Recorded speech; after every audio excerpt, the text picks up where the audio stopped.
नमस्कार दोस्तों, हाल ही में भारत का सीडीएस जनरल बिपिन रावत जी के साथ बड़ा हादसा हुआ था। अचानक उनका मौत हो गया था। उस समय पूरी दुनिया रो रहा था। अमेरिका, यूरोप, फ्रांस, ब्रिटेन, रसिया सबने दोस्तों दुख व्यक्त किया।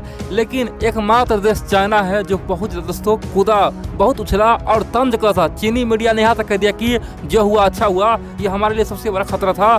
दोस्तों, चीन ने मानवता को शर्मसार कर दिया था। लेकिन बड़ी बात तो यह है, अब की बार चाइना ने भारत के रक्षा मंत्री राजनाथ सिंह पे ऐसा बयान दिया है ना, आप जान के हैरान हो जाएंगे और आप बोलेंगे भाई अब तो आर्या पार करो। दोस्तों, आपका खून खौल उठेगा, क्योंकि आप जानते हैं हाल ही में राजनाथ सिंह जी ने खुद कहा था कि हमें कोरोना हो गया है, मैं कोरोना पॉजिटिव हो चुका हूँ, मैं क्वारंटाइन हो चुका हूँ। दोस्तों, ये बयान एक सिंपल बयान था, लेकिन चीन ने इस बयान को इतना भयानक बना दिया ना, आप कह सकते हैं भाई ये चाइना क्या है? चाइना में क्या इंसान रहता है कि नहीं? चीन में क्या जानवर रहता है? दोस्तों, चीन पूरी तरह से खुद को बर्बादी का रास्ता चुन लिया है और अब की बार हम लोगों का आर्या पार करना होगा। चीन ने वो पहले कहा कि भारतीय सेना को अब खदेड़ खदेड़ के मारेंगे, हमारे पास मौका है। दोस्तों, मैं आपको एक एक बात बताऊंगा और बताऊंगा आखिरकार विनाशे काले विपरीत बुद्धि, चीन आखिरकार हर समय उल्टा चाल क्यों चलता है? क्या उसे कुछ भी अकल नहीं है? दोस्तों, मैं आपको एक एक बात बताऊंगा, लेकिन इन सबसे पहले बोल दूं, आप लोग वीडियो देखते जरूर है, लेकिन वीडियो को लाइक करना भूल जाते हैं और चैनल को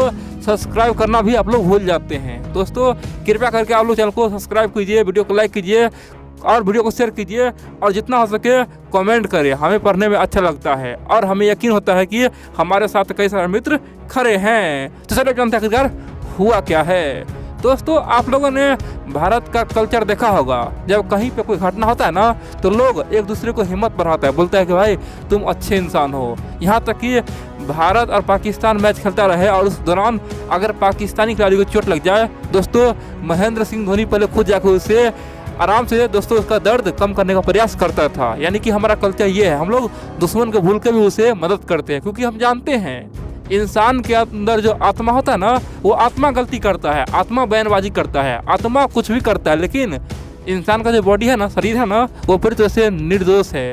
शरीर का क्या दोष? शरीर को कोई दोष नहीं। इसीलिए खासतौर पे जब कभी कुछ होता है ना, तो हम लोग मुसीबत में लोगों का साथ देते हैं, यानी कि उनको हम लोग खासतौर पे हिम्मत बढ़ाते हैं। लेकिन चीन यहाँ पे अपना हद पार कर लिया है। अब चीन पे अटैक करने का समय आ चुका है। दरअसल चीनी मीडिया ग्लोबल टाइम्स ने सबसे पहले ये कहा कि भारत आज कहीं भी सुरक्षित नहीं है। ना तो वो सीमा पर सुरक्षित है, नहीं उसका रक्षा मंत्री सुरक्षित है और नहीं उसका सीडीएस सुरक्षित, यानी कोई सुरक्षित नहीं है। नहीं भारत का प्रधानमंत्री कोई सुरक्षित नहीं है। भारत में कब क्या हो जाए कुछ पता नहीं। और दोस्तों, चीनी मीडिया ने दूसरी बात ये कहा, चीनी मीडिया ने कहा कि भारतीय आर्मी को मैं फिर से चेतावनी देता हूँ, फिर से बता रहा हूँ कि आप लोग पीछे चले जाए, आप लोग पीछे हट जाए, नहीं तो हम तुम पे बड़ा अटैक करेंगे। उसके बाद उन्होंने कहा कि आप लोग का क्या हाल है हम जानते हैं, आपका जो बुरा हाल है हम जानते हैं। लद्दाख में आपको ना तो कपड़ा मिलता है, नहीं आपको रहने के लिए घर मिलता है, नहीं बंदूकें मिलता है। दोस्तों, चीन तरह तरह की बातें कर रहा था। बड़ी बात तो यह है, चीन अपना मूर्खता का पहचान दे रहा था। चीन ने यहाँ तक कहा कि भारत में जो कोरोना है ना, वो तांडव मचा दिया है। कोरोना भारत को बर्बाद कर दिया है। कोरोना भारत को कहीं का नहीं छोड़ा है। कोरोना तो हमारे लिए फायदेमंद हुआ। दोस्तों, चीनी थिंक टैंक कह रहा है कि जो नुकसान हम लोग मिलकर नहीं पहुंचा सकते थे, जो नुकसान हम लोग भारत पे अटैक करके नहीं पहुंचा सकते थे, वही नुकसान कोरोना ने कर दिया। भारत के हजारों सैनिकों को कोरोना हो गया है और सब सैनिक दुबक के बैठा हुआ है। दोस्तों, चीन के ग्लोबल टाइम्स तरह तरह की बातें कहा और बड़ी बात तो यह है, अपने आप को बढ़ चढ़ कर दोस्तों दिखाने का प्रयास किया और यहाँ तक फिर से बोला कि चीन महाशक्ति बन चुका है, सुपर पावर बन चुका है। ग्लोबल टाइम्स ने कहा कि एक तरफ जहाँ भारत के लाखों सैनिक तैनात है, दूसरी ओर हमने रोबोट तैनात कर दिए हैं। हम तो अब मशीन से लड़ेंगे, हम तो किसी को नहीं छोड़ेंगे और हमारा रोबोट वन मैन आर्मी है, यानी कि भारत के 1000 सैनिक पे एक बारी पड़ेगा। दोस्तों, इस तरह के मन गढ़ंत कहानी ग्लोबल टाइम्स ने फिर से छापा। दोस्तों, यहाँ तक तो ठीक था, लेकिन आगे जो चीन कहा ना, उससे जान के आप लोग हैरानी होगा और बोलेंगे कि चीन पे अब तो अटैक करो, चीन को अब तो खत्म करो, चीन मानवता के नाम पे कलंक हो चुका है। दरअसल आप जानते हो दोस्तों, हाल ही में चाइना में एक भूचाल आया है। चीनी लोगों को पता है कि अब वहाँ पे क्रांति लाना है, विद्रोह शुरू करना है। इसलिए चीनी लोगों ने ओपनली कहा है कि जिस दिन शी जिनपिंग चाइना छोड़ के बाहर जाएंगे, चाहे किसी मीटिंग में क्यों ना हो, चाहे यूएन जाए या फिर कहीं जाए, किसी और देश के दौरे पर जाएंगे, उसी दिन चीन में एक क्रांति होगा। चीन में लाखों लोग सड़क पर उतरेगा, करोड़ों लोग रातों रात कम्युनिज्म को खत्म कर देगा, चीन को तबाह कर देगा और चीन को 4 हिस्सा में कर देगा। दोस्तों चीनी लोग खुद बोल रहा है कि अब यहाँ पे लोकतंत्र आना चाहिए और इसीलिए पिछले 3 साल से दोस्तों, पिछले 2.5-3 साल से चीन का जो राष्ट्रपति है शी जिनपिंग घर से बाहर निकल नहीं रहा है। जब से कोरोना आया है तब से लेके अपने घर में ही कैद है, घर से बाहर नहीं जा रहा है। उसे पता है कि अगर चीन से बाहर निकले उसी दिन चीन में भयंकर क्रांति आ जाएगा और फिर वो विदेश में ही रह जाएगा, यहाँ पे तख्ता पलट हो जाएगा, यहाँ पे क्या होगा कोई था पता नहीं है। इसीलिए शी जिनपिंग अपने घर को नहीं छोड़ रहा है और नहीं विदेश जा रहा है। जी हाँ दोस्तों, ये सच्चाई है, चीन में भयंकर हादसा अब होने वाले हैं। दरअसल इसी भयंकर हादसा को, इसी भयंकर विद्रोह को छुपाने के लिए जिनपिंग का जो भी मीडिया है, सेना है, सब दिन रात भारत को तंज कसता है और भारत पे बड़े बड़े इल्जाम लगाता है, भारत को बड़ा करने का धमकी देता है। आप बोलेंगे तो उससे क्या होगा?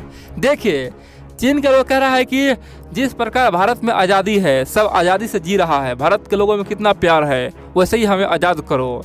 तो चीन अपने लोगों को ये बता रहा है, देख भाई भारत में कोई भी आज़ाद नहीं है, भारत में बहुत ज़्यादा दिक्कत है, भारत के लोगों को नौकरी नहीं मिल रहा है, भारत का रक्षा मंत्री भी सुरक्षित नहीं है, भारत में कोई सुरक्षित नहीं है, तुम भारत जैसा क्यों बनना चाह रहे हो, तुम जो हो सही हो। दोस्तों ये शी जिनपिंग अपने लोगों को बताना चाहता है, कम्युनिस्ट पार्टी अपने लोगों को बताना चाहता है और इसीलिए जिनपिंग और कम्युनिस्ट पार्टी हमेशा भारत पर दबाव बनाता है। जिनपिंग और कम्युनिस्ट पार्टी चाहता है कि भारत हमसे डर कर रहे, ताकि वो अपने लोगों को बता सके कि देखो भाई भारत में लोकतंत्र आया तो भारत तो हमसे डरता है, हम लोग कम्युनिज्म अपनाए तो हम कितना खतरनाक हो गए, इसीलिए तुम लोग कम्युनिस्ट अपनाए रहो। और इसीलिए जिनपिंग बार बार अपने लोगों को जापान से जो युद्ध हुआ था दोस्तों, वर्ल्ड वार 2 से पहले जापान से चीन का 2 बार युद्ध हुआ था, दोनों बार में चीन हार गया था, लाखों लोग चीनी मारा गया था।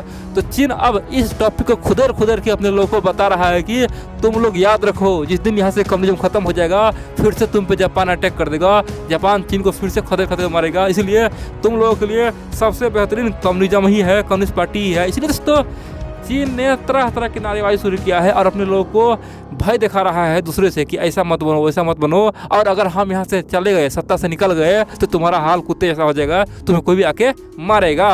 लेकिन दोस्तों इसी भय में चीन ने बहुत बड़ा मिस्टेक यह किया कि भारत को बार बार तंज कसा है और CDS जनरल बिपिन रावत जी के मौत पे भी तंज कसा था। और अब की बार बिपिन रावत जी के बाद दोस्तों रक्षा मंत्री राजनाथ सिंह जी अभी जानते हैं दोस्तों क्वारंटाइन, उस पर तंज कसा है, बोला कि ये रक्षा मंत्री नहीं है, इसे क्वारंटाइन कैसे कर दिया, इसे तो कोरोना हो गया। दोस्तों इस तरह की बातें कहा है, इसका साफ मतलब है कि चीन को अब हम लोग कब तक बर्दाश्त करेंगे। दोस्तों चीन बर्दाश्त से फाजिल हो चुका है, पानी सर से ऊपर जा चुका है, अब कुछ बड़ा करना होगा।